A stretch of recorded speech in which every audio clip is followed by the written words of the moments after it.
ಇನ್ನು ಸಾರಿಗೆ ನೌಕರರು ಸರ್ಕಾರದ ವಿರುದ್ಧ ಪ್ರತಿಭಟನೆಗಂತೂ ಸಜ್ಜಾಗಿದ್ದಾರೆ. ಪ್ರಯಾಣಿಕರಿಗೆ ಯಾವುದೇ ರೀತಿಯಾಗಿ ತೊಂದರೆ ಆಗದೇ ಇರೋ ರೀತಿಯಾಗಿ ಸರ್ಕಾರ ಕೂಡ ಮತ್ತೊಂದು ಕಡೆ ಪ್ರಯತ್ನವನ್ನ ಮಾಡ್ತಾ ಇದೆ, ಕ್ರಮವನ್ನ ತೆಗೆದುಕೊಂಡಿದೆ.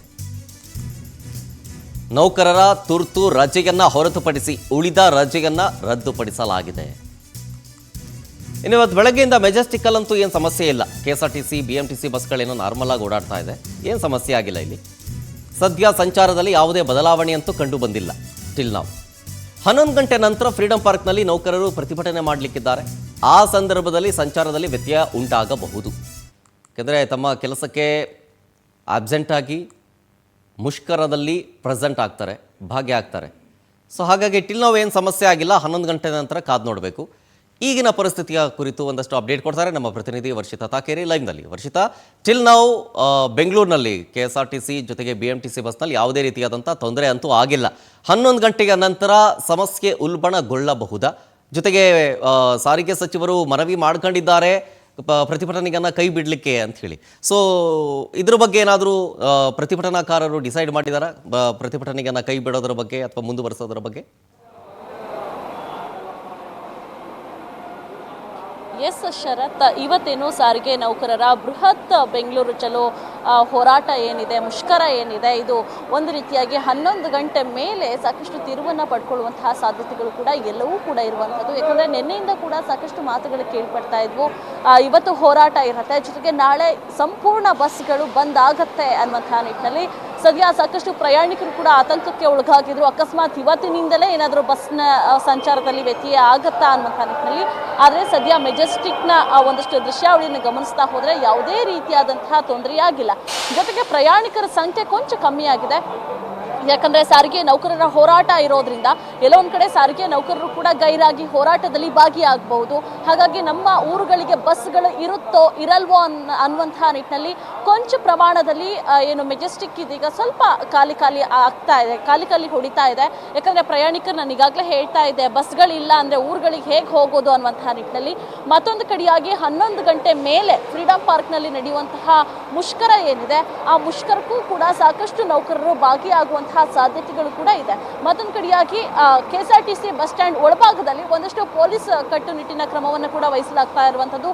ಒಂದಷ್ಟು ಕಾನ್ಸ್ಟೇಬಲ್ಗಳು ಕೂಡ ಇದೀಗ ಮೆಜೆಸ್ಟಿಕ್ನ ಬೀಟ್ ಮಾಡ್ತಾ ಇದ್ದಾರೆ. ಅಂದರೆ ಏನಾದರೂ ತೊಂದರೆ ಆಗುತ್ತಾ, ಆ ಒಳಗೆ ಏನಾದರೂ ಯಾರಾದರೂ ಮುಷ್ಕರ ಮಾಡುವಂತಹ ಸಾಧ್ಯತೆ ಇದೆಯಾ ಅಥವಾ ಹೋರಾಟವನ್ನು ಮಾಡ್ತಾರಾ ಅನ್ನುವಂತಹ ನಿಟ್ಟಿನಲ್ಲಿ ಪೊಲೀಸ್ ಕಗ್ಗಾವಲು ಕೂಡ ಈಗ ಇದೆ. ಸದ್ಯ ನಿನ್ನೆ ಕೂಡ 26 ತಿಂಗಳದ ಹರಿಯಾರ್ಸನ್ನು ಕೂಡ ಸರ್ಕಾರ ಬಿಡುಗಡೆ ಮಾಡಿದೆ. ಆದರೂ ಕೂಡ ಎಲ್ಲೋ ಒಂದು ಕಡೆ ನಮಗೆ 36 ತಿಂಗಳ ಹರಿಯಾರ್ಸ್ ಬೇಕು, 7ನೇ ವೇತನ ಆಯೋಗ ಜಾರಿ ಆಗಬೇಕು, ಒಂದಷ್ಟು ನಮ್ಮ ಈಗ ಹೋರಾಟದಲ್ಲಿ ಭಾಗಿಯಾದಂತಹ ನೌಕರರನ್ನ ಎಸ್ಮಾ ಜಾರಿ ಮಾಡಿ ಅವರನ್ನ ಕೆಲಸದಿಂದ ವಜಾ ಮಾಡಲಾಗಿತ್ತು. ಅಂಥವ್ರಿಗೂ ಕೂಡ ನ್ಯಾಯ ಸಿಗಬೇಕು ಅನ್ನುವಂತಹ ನಿಟ್ಟಿನಲ್ಲಿ ಸಾಕಷ್ಟು ಬೇಡಿಕೆಗಳನ್ನು ಇಟ್ಕೊಂಡು ಇದೀಗ ಹೋರಾಟಕ್ಕೆ ಸಾರಿಗೆ ನೌಕರರು ಮುಂದಾಗ್ತಾ ಇರುವಂಥದ್ದು.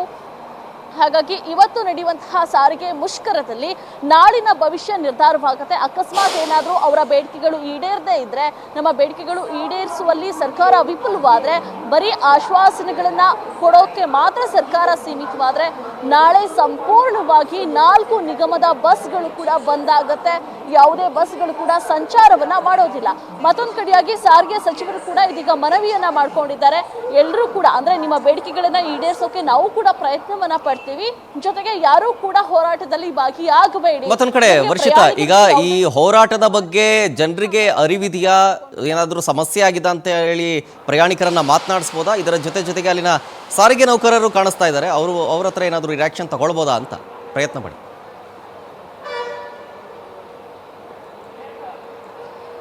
ಎಸ್ ಶರತ್, ಈಗ ಸಾರಿಗೆ ನೌಕರರು ಮಾತಾಡುವಂತಹ ಸ್ಥಿತಿಯಲ್ಲಿ ಯಾರೂ ಕೂಡ ಇಲ್ಲ. ಯಾಕಂದ್ರೆ ಒಂದು ಕಡೆಯಾಗಿ ಅಕಸ್ಮಾತ್ ಮಾತಾಡಿದ್ರೆ ನಮ್ಮ ಕೆಲಸಕ್ಕೆ ಏನಾದರೂ ಕುತ್ತು ಬರ್ಬೋದಾ ಅನ್ನುವಂತಹ ನಿಟ್ಟಿನಲ್ಲಿ ಡ್ರೈವರ್ಗಳಾಗಿರ್ಬೋದು, ಕಂಡಕ್ಟರ್ಗಳಾಗಿರ್ಬೋದು ಯಾರೂ ಕೂಡ ಮಾತನಾಡ್ತಾ ಇಲ್ಲ. ಒಂದಷ್ಟು ಊರಿಗೆ ಹೋಗುವಂಥವ್ರು ಕೂಡ ಇದ್ರೆ ಅವ್ರನ್ನ ನಾನು ಮಾತಾಡಿಸುವಂತಹ ಪ್ರಯತ್ನವನ್ನ ಮಾಡ್ತೀನಿ. ಮೇಡಮ್, ಇವತ್ತು ಬಸ್ಗಳಿರಲ್ಲ, ಪ್ರೊಟೆಸ್ಟ್ ಅನ್ನೋದಿತ್ತು, ಆದರೂ ಕೂಡ ಯಾವ ಕಡೆಗೆ ಹೊರಟಿದ್ದೀರಾ ನೀವು? ಎಲ್ಲಿ ಬೆಂಗಳೂರಿಂದ ಎಲ್ಲಿಗೆ ಹೋಗ್ಬೇಕು ನೀವು? ಇಲ್ಲಿಗೆ ಬೆಂಗಳೂರಿಗೆ ಬಂದಿರಿ. ಜವರಿಗೆ ನಿಂತ ಬಸ್ ಎಲ್ಲ ಇತ್ತಾ? ಬಸ್ಸಿಗೆ ಬಂದು ಬಸ್ಸಲ್ಲಿ ಬಂದು ಅಂದ್ರೆ ಪ್ರಯಾಣಿಕರು ಅವ್ರಿಗೂ ಕೂಡ ಅರಿವಿಲ್ಲ. ಯಾಕಂದ್ರೆ ಒಂದ್ ಕಡೆಯಾಗಿ ಹೋರಾಟವನ್ನ ಮಾಡ್ತೀವಿ ಅನ್ನುವಂಥ ನಿಟ್ಟಿನಲ್ಲಿ ಎಚ್ಚರಿಕೆಯನ್ನ ಕೊಟ್ಟಿದ್ರು. ನಾನು ಈಗಾಗಲೇ ಹೇಳ್ತಾ ಇದ್ದೆ ಶರತ್, ಒಂದ್ ಕಡೆಯಾಗಿ ಪ್ರಯಾಣಿಕರು ಕೂಡ ಕೊಂಚ ಕಮ್ಮಿ ಆಗಿದ್ದಾರೆ, ಬರೋವಂಥವ್ರು ಕೂಡ ಕಮ್ಮಿ ಆಗಿದ್ದಾರೆ. ಯಾಕಂದ್ರೆ ಎಲ್ಲಾದ್ರೂ ಬಂದ್ರೆ ಏನಾದ್ರೂ ಬಸ್ಗಳು ಸಿಗಲ್ವಾ, ಸಿಕ್ಕುತ್ತಾ ಅನ್ನುವಂತಹ ಸಾಕಷ್ಟು ಕನ್ಫ್ಯೂಷನ್ಸ್ ಇದ್ದಿರಬಹುದು. ಮತ್ತೊಂದು ಕಡೆಯಾಗಿ ಇಲ್ಲೊಂದಷ್ಟು ಪ್ರಯಾಣಿಕರು ಇದ್ದಾರೆ, ನಾನು ಅವ್ರನ್ನೂ ಕೂಡ ಮಾತಾಡಿಸುವಂಥ ಪ್ರಯತ್ನವನ್ನ ಮಾಡ್ತೀನಿ. ಸರ್, ಇವತ್ತು ಸಾರಿಗೆ ನೌಕರರ ಪ್ರೊಟೆಸ್ಟ್ ಇತ್ತು, ಬಸ್ಗಳಿರಲ್ಲ ಅನ್ನುವಂಥ ಒಂದಷ್ಟು ಮಾಹಿತಿಗಳಿತ್ತು. ಎಲ್ಲಿಗೆ ಹೊರಟಿದ್ದೀರಾ ಸರ್? ಈಗ ಯಾವ ಕಡೆಗೆ ಹೊರಟಿದ್ರಿ ಅಂತ? ಚಿಕ್ಕಬಳ್ಳಾಪುರ. ಬಸ್ಗಳಿದಾವ? ಇದಾವೆ. ಏನು ತೊಂದರೆ ಆಗಿಲ್ಲ? ಏನು ತೊಂದರೆ ಇಲ್ಲ. ಇವತ್ತು ಪ್ರೊಟೆಸ್ಟ್ ಇದೆ ಅಂತ ಅಂದಿದ್ರು, ಆದ್ರೂ ಕೂಡ ಮೆಜೆಸ್ಟಿಕ್ಕಿಗೆ ಬಂದಿದ್ದೀರಾ. ಏನ್ ಹೇಳ್ತೀರಾ ಇದ್ರ ಬಗ್ಗೆ? ಸಾರಿಗೆನೋ, ಯಾಕಂದ್ರೆ ಡ್ರೈವರ್ ಕಂಡಕ್ಟರ್ಗಳಿಗೆ ಒಂದಷ್ಟು ಸಂಬಳಗಳು ಕೊಡ್ತಾ ಇಲ್ಲ ಅನ್ನುವಂಥದ್ದು, ಏರಿಕೆ ಮಾಡಿಲ್ಲ ಅನ್ನುವಂಥದ್ದು, ಇದ್ರ ಬಗ್ಗೆ ಏನ್ ಹೇಳ್ತೀರಾ ಅಂತ? ಅದೇ ಕೆಲವ್ರ ಬಗ್ಗೆಗೆ ಈ ಥರ ಸಂಬಳ ನಿಲ್ಲಿಸ್ಕೊಂಡವ್ರೆ, ಅರಿಯಸ್ ಕೊಟ್ಟಿಲ್ಲ, ಮಾಡಿಲ್ಲ ಅಂತವ ಇದು ಮಾಡ್ಕೊಂಡಿದ್ದಾರೆ. ಅದು ಸದ್ಯ ಮಟ್ಟಿಗೆ ಇವಾಗ ಪರವಾಗಿಲ್ಲ. Okay sir, okay. ಇನ್ನೊಂದಷ್ಟು ಜನ ಪ್ರಯಾಣಿಕರು ಕೂಡ ಇದ್ದಾರೆ. ಸರ್, ಎಲ್ಲಿಗೆ ಹೊರಟಿದ್ರಿ? ಇವತ್ತು ಬಸ್ ಇರಲ್ಲ, ಜೊತೆಗೆ ಒಂದಷ್ಟು ಪ್ರೊಟೆಸ್ಟ್ಗಳಲ್ಲಿ ಸಾರಿಗೆ ನೌಕರರು ಭಾಗಿಯಾಗ್ತಾರೆ ಅನ್ನುವಂತಹ ಮಾತಿತ್ತು. ಎಲ್ಲಿಗೆ ಹೊರಟಿದ್ರಿ ಸರ್ ನೀವು? ಜೊತೆಗೆ ಬಸ್ಗಳಿದಾವ, ಏನು ಹೆಂಗೆ, ನಿಮ್ಗೇನು ಸಮಸ್ಯೆ ಆಗಿಲ್ವಾ? ಇಲ್ಲ, ಇಡೀ ಕರ್ನಾಟಕದಲ್ಲಿ ನಾವು ಎಲ್ಲ ಕಡೆ ಓಡಾಡ್ತೇವೆ, ಚೆನ್ನಾಗಿದೆ ಬಸ್ ರೂಟ್, ಏನು ತೊಂದರೆ ಇಲ್ಲ. ಇವತ್ತು ಹೋರಾಟ ಬೇರೆ ಇದೆ ಡ್ರೈವರ್ ಕಂಡಕ್ಟರ್ಗಳು. ಏನಾರಾಗಲಿ ಬಿಡ್ರಿ, ಬಸ್ ಇದೆ, ಅವರಲ್ಲ ಅಂದರೆ ಬೇರೆಯವ್ರು ಹೋಗ್ತಾರೆ, ತೊಂದರೆ ಇಲ್ಲ. ಶರತ್, ಅಂದ್ರೆ ಇವತ್ತು ಯಾವುದೇ ರೀತಿ ತೊಂದರೆಗಳು ಆಗ್ತಾ ಇಲ್ಲ. ಯಾಕಂದ್ರೆ ಇವತ್ತು ಇರುವಂತಹದ್ದು ಬರೀ ಮುಷ್ಕರ ಅಷ್ಟೇ.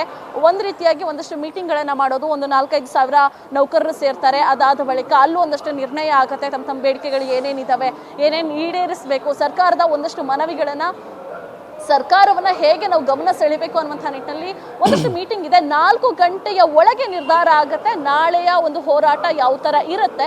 ನಾಳೆ ಬಸ್ಗಳು ಓಡಾಡುತ್ತಾ, ಓಡಾಡಬಾರ್ದಾ, ಸಾರಿಗೆ ನೌಕರರು ಯಾವ ರೀತಿ ರಿಯಾಕ್ಟ್ ಮಾಡಬೇಕು, ನಮ್ಮ ನಿರ್ಧಾರ ಯಾವ ರೀತಿ ಇರುತ್ತೆ ಅನ್ನುವಂಥದ್ದು 4 ಗಂಟೆಯ ಮೇಲೆ ಗೊತ್ತಾಗುತ್ತೆ. ಅದರ ಒಳಗೆ ಒಂದಷ್ಟು ಫ್ರೀಡಂ ಪಾರ್ಕ್ನಲ್ಲಿ ಸಾಕಷ್ಟು ನೌಕರರು ಸೇರಲಿದ್ದಾರೆ. ಪ್ರಮುಖವಾಗಿ ನೋಡ್ತಾ ಹೋದ್ರೆ ಇವತ್ತು ಬರುವಂತಹ ನೌಕರರು ಏನಿದ್ದಾರೆ, ಸ್ವಇಚ್ಛೆಯಿಂದ ಬರುವಂತಹ ನೌಕರರು, ಯಾರಿಗೂ ಕೂಡ ಒತ್ತಾಯ ಇಲ್ಲ. ಮತ್ತೊಂದು ಕಡೆ ವೀಕ್ ಆಫ್ ಆಗಿರ್ಬೋದು, ರಜೆಗಳಾಗಿರ್ಬೋದು, ಅವರ ಒಂದಷ್ಟು ಏನಾದರೂ ಈಗ ರಿಟೈರ್ಡ್ ಆಗಿರುವಂತಹ ಒಂದಷ್ಟು ನೌಕರರಾಗಿರ್ಬೋದು, ಇವರೆಲ್ಲರೂ ಕೂಡ ಹಿರಿಯ ಒಂದಷ್ಟು ನೌಕರರು ಕೂಡ ಇವತ್ತು ಈ ಒಂದು ಮುಷ್ಕರದಲ್ಲಿ ಭಾಗಿಯಾಗ್ತಾರೆ. ಭಾಗಿಯಾದ ಬಳಿಕ ಒಂದಷ್ಟು ನಿರ್ಧಾರಗಳನ್ನು ತೆಗೆದುಕೊಳ್ಳಿದ್ದಾರೆ Sharath. Okay, thank you Varshitha ಡೀಟೇಲ್ಸ್ಗಾಗಿ.